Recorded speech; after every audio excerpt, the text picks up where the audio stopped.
नमस्कार। आज हम बात करेंगे एक बहुत ही इम्पोर्टेंट सब्जेक्ट के बारे में, कीमोथेरेपी के साइड इफ़ेक्ट्स और उनको कैसे कम कर सकते हैं। कीमोथेरेपी के बारे में बहुत सारे लोग डरते हैं, भ्रांतियां भी हैं कि कीमोथेरेपी से तो मृत्यु हो सकती है, बहुत दिक्कतें होती हैं, ये तो जहर है, इससे तो बहुत सारे साइड इफ़ेक्ट्स हो सकते हैं, इसलिए लोग काफ़ी डरते हैं। देखिए, कीमोथेरेपी की दवाइयाँ आज जो मार्केट में उपलब्ध हैं, जो दी जा रही हैं, वो पहले से काफ़ी बेहतर हैं। उनमें काफ़ी तरह के चेंजेस हुए हैं, जिसकी वजह से कीमोथेरेपी देना अभी काफ़ी सेफ है। इसके अलावा एक जो दूसरा डेवलपमेंट है वो ये है कि कीमोथेरेपी के साइड इफ़ेक्ट्स कम करने के लिए भी सपोर्टिव केयर की दवाइयाँ भी अभी काफ़ी अच्छी उपलब्ध हैं। तो हम कुछ साइड इफ़ेक्ट्स के बारे में बात करते हैं। पहला साइड इफ़ेक्ट जिसके बारे में लोगों को डर लगता है कि हर कीमोथेरेपी से हेयर लॉस होता है, यानी बाल गिरते हैं। देखिए, हर कीमोथेरेपी से हेयर लॉस नहीं होता है। कुछ कीमोथेरेपी, जैसे कि मैं आपको नाम बताती हूँ, कैपेसिटाबिन, ऑक्जेलिप्लाटिन, इनसे बाल नहीं गिरते हैं। तो कीमोथेरेपी सुनते ही जो लगता है, जो मूवीज़ में भी दिखाते हैं कि हेयर लॉस हो रहा है, कई बार ऐसा नहीं होता। लेकिन हाँ, कुछ कीमोथेरेपी दवाइयों से हेयर लॉस होता भी है। हेयर लॉस कैसे कम किया जा सकता है? अच्छे कीमोथेरेपी सेंटर्स पे अब एक तरह की डिवाइस आ गई है जिसे कि कूल कैप कहते हैं। जब कीमोथेरेपी चल रही होती है तब यह कूल कैप नाम की डिवाइस सर पे रखी जाती है, जिससे हेयर लॉस की संभावना कम हो जाती है। इसके अलावा अगर हेयर लॉस हो भी रहा है तो आप विग वगैरह की सहायता ले सकते हैं, जिसकी वजह से कीमोथेरेपी की वजह से जो हेयर लॉस हो रहा है उसका इम्पैक्ट थोड़ा मिनिमाइज हो जाता है। लेकिन यह ना सोचें कि अगर हेयर लॉस हो रहा है तो हमें कीमोथेरेपी नहीं करानी। अगर इलाज के लिए कीमोथेरेपी ज़रूरी है तो वह करनी चाहिए। दूसरा साइड इफ़ेक्ट्स है उल्टी आना, जी मिचलाना, उल्टी का सेंसेशन होना। इसकी वजह से भी कई बार मरीज़ अपना इलाज बंद करवा देते हैं। जब भी हम कीमोथेरेपी देते हैं तो अब इस बात का ख्याल रखा जाता है कि कीमोथेरेपी देने से पहले उल्टी कम करने की अच्छी दवाइयाँ दी जाएं। आपको जब भी कीमोथेरेपी के बाद जब भी डिस्चार्ज किया जाए तो आपको एक डिस्चार्ज समरी मिलती है, जिसमें कुछ ऐसी दवाइयाँ मेंशन की जाती हैं जो कि आपको रेगुलरली टाइमली लेनी चाहिए, और उससे भी ये जो उल्टी आने की जो दिक्कत होती है, जी मिचलाने की दिक्कत है, वह कम हो जाती है। इसमें बहुत सारी दवाइयाँ आ गई हैं। कई बार कुछ कीमोथेरेपीज़ में 2 ही 3 दवाइयों की ज़रूरत पड़ती है, कई बार 3 से ज़्यादा दवाइयों की ज़रूरत भी पड़ सकती है। लेकिन हाँ, कीमोथेरेपी के दौरान इन दवाइयों को रेगुलरली टाइमली लेने से ये साइड इफ़ेक्ट्स काफ़ी कम हो जाते हैं। तो ये दवाइयाँ हमेशा समझी जाए कि क्या लेनी है, कब लेनी है, कैसे लेनी है। इसके अलावा एसिडिटी हो सकती है, और एसिडिटी के लिए भी दवाइयाँ उपलब्ध हैं।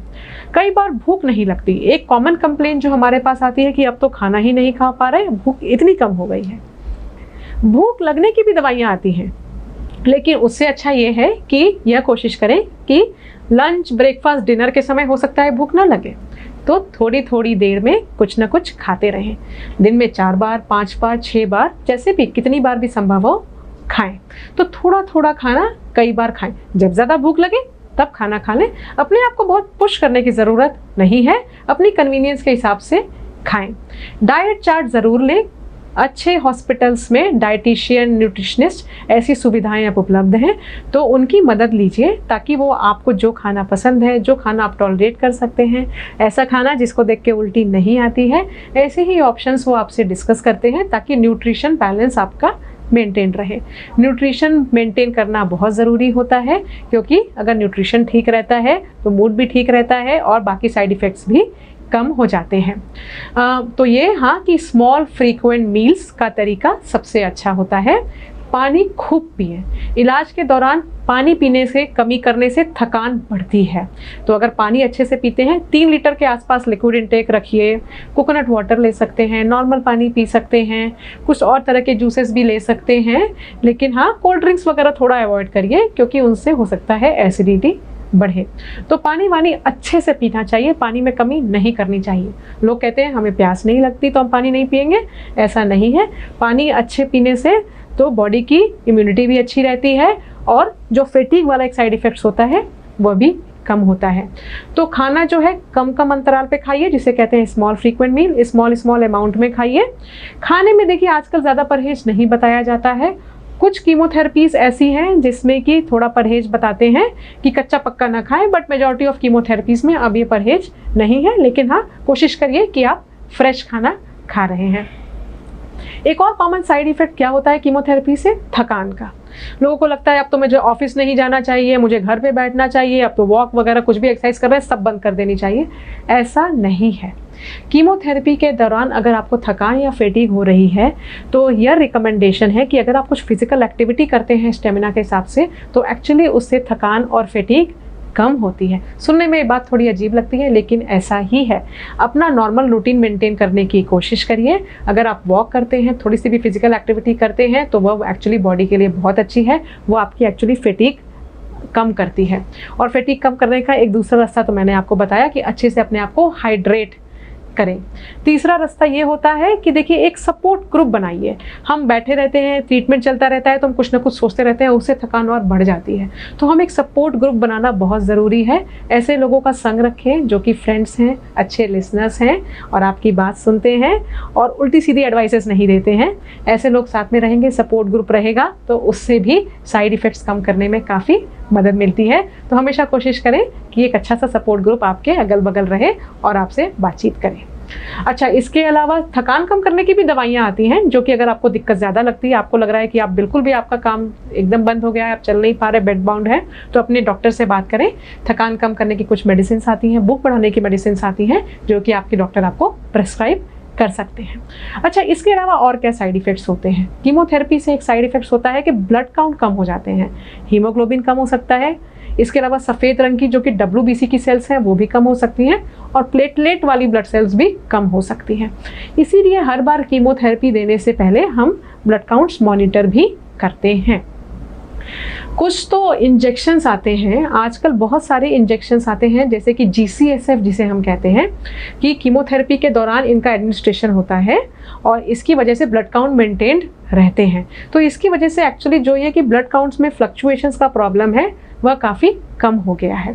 इसके अलावा हीमोग्लोबिन के भी इंजेक्शंस आते हैं। कई बार अगर हमें ज़रूरत पड़ती है तो हम आयरन के भी इंजेक्शंस या कि सप्लीमेंट्स देते हैं ताकि कम से कम जो ब्लड काउंट्स में कमी आ रही है, हीमोग्लोबिन में कमी आ रही है, ये प्लेटलेट काउंट भी अगर कम होते हैं तो उसके भी अब इंजेक्शंस आ गए हैं जिनको देने से प्लेटलेट काउंट मेंटेन किया जा सकता है। तो जो ब्लड काउंट्स में कमी या फ्लक्चुएशंस आ रहे हैं उनको एड्रेस करने के भी अब तरीके हैं।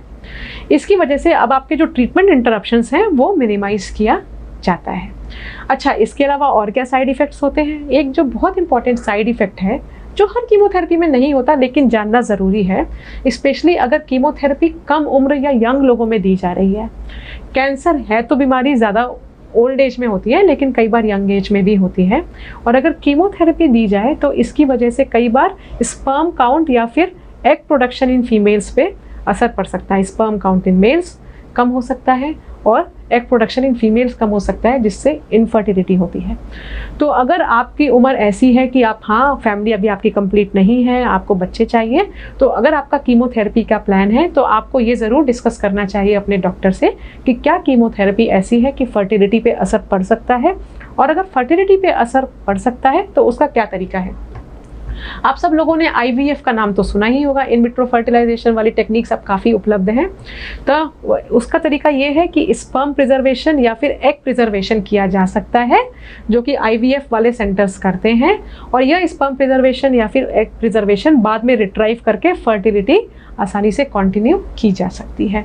तो अगर कुछ थेरेपीज़ ऐसी हैं जिसकी वजह से इनफर्टिलिटी होती है तो वहाँ पे भी समस्या का समाधान उपलब्ध है। इसके अलावा जो और भी देखिए बहुत सारी दवाइयों से अलग अलग साइड इफ़ेक्ट्स होते हैं। जैसे कि मैंने बताया कि अगर उल्टी की शिकायत है, जलन की शिकायत है, भूख न लगने की शिकायत है, थकान की शिकायत है तो इनको एड्रेस किया जा सकता है। तो इसलिए ये ज़रूरी है कि आप इन साइड इफ़ेक्ट से डरिए नहीं। इसके अलावा कुछ कीमोथेरेपी से बहुत स्पेसिफिक साइड इफ़ेक्ट्स होते हैं। जैसे कोई हो सकता है एक कीमोथेरेपी ड्रग, कीमोथेरेपी की दवाइयाँ भी बहुत सारी हैं, 50 से ज़्यादा दवाइयाँ हैं। कुछ दवाइयाँ जैसे कि कभी कभी हार्ट पे असर डालती हैं तो उसके लिए कीमोथेरेपी शुरू करने से पहले एक कार्डियक इवैल्यूएशन ज़रूरी होता है और वैसे ही फिर उनका इलाज भी होता है। कई बार कुछ इन्फेक्शन का रिस्क बढ़ जाता है, तो जैसे कि दांत में इन्फेक्शन है तो उसका पहले से ट्रीटमेंट करा लेना चाहिए। बहुत सारी कीमोथेरेपीज़ ऐसी हैं जिनकी वजह से कोविड का रिस्क नहीं बढ़ता है, इसलिए हर कीमोथेरेपी से ये सोच के डरने की ज़रूरत नहीं है कि मेरा तो कीमोथेरेपी चल रहा है, मुझे कोविड होने का रिस्क ज़्यादा है। वैसा एक्चुअली नहीं है। आपके डॉक्टर बता सकते हैं कि कौन सी ऐसी कीमोथेरेपी है जिसकी वजह से कोविड का रिस्क ज़्यादा है कि नहीं है। अच्छा, ये तो देखिए कॉमन प्रिकॉशंस हो गए। इसके अलावा अगर कुछ और जानकारी आपको चाहिए तो आप इस वीडियो में दिए गए लिंक से आप हमें संपर्क कर सकते हैं, ताकि इसके बारे में और भी कोई ज़्यादा जानकारी है तो हम आपको दें। इम्पॉर्टेंट बात यह है कि आप सपोर्ट ग्रुप बनाइए। कीमोथेरेपी के नाम से डरिए मत। आपकी अगर कोई नॉर्मल लाइफ स्टाइल है, कोई रूटीन है, तो मेजॉरिटी ऑफ टाइम्स आप उसको भी मेंटेन कर सकते हैं। ऐसा नहीं है कि अगर कीमोथेरेपी चल रही है तो आपको एक कमरे में बंद होकर रहना है, ऐसा नहीं है। सबसे ज़रूरी का बात यह है कि आपको अगर अपना एक नॉर्मल लाइफ स्टाइल आप मेंटेन करते हैं कुछ एडजस्टमेंट करके, तो हाँ वो बहुत अच्छा कोपिंग स्ट्रैटेजी है। और जैसे कि अगर लगता है कि हाँ अगर कुछ डिप्रेशन हो जाता है कई बार लोगों को, उनको लगता है कि नहीं अब तो हमारा ट्रीटमेंट चल रहा है, हमें तो कैंसर हो गया, हमें तो ये इलाज चल रहा है, तो उसकी वजह से हमें और प्रॉब्लम्स हो रही हैं, मेंटल हेल्थ अगर अफेक्टेड हो रहा है, तो आज के ज़माने में काउंसलर्स उपलब्ध हैं। छोटे बड़े शहरों में काउंसलर उपलब्ध हैं जो कि आपको ये और तरीके बता सकते हैं कि आप कैसे मेंटली इस प्रॉब्लम को डील करें, और कैसे कैसे तरीके जो कि कोपिंग स्ट्रैटेजीज कही जाती हैं उनको हम कैसे इम्प्रूव कर सकते हैं। ये एक जर्नी है, एक फेज़ ऑफ लाइफ है जो कि कोपिंग, जिसमें कि कोपिंग मैकेनिज्म्स काफ़ी हेल्प करते हैं और जिससे कि इम्पैक्ट, ओवरऑल इम्पैक्ट है वह कम हो जाता है। वॉक करने से, योगा करने से, अपने आप को अच्छे से हाइड्रेट करने से काफ़ी साइड इफ़ेक्ट्स काफ़ी कम किए जा सकते हैं। तो इस वीडियो में तो फ़िलहाल इतना ही। कुछ और सवाल है तो आप हमें लिख के या ईमेल के लिंक में संपर्क करके पता कर सकते हैं। Thank you.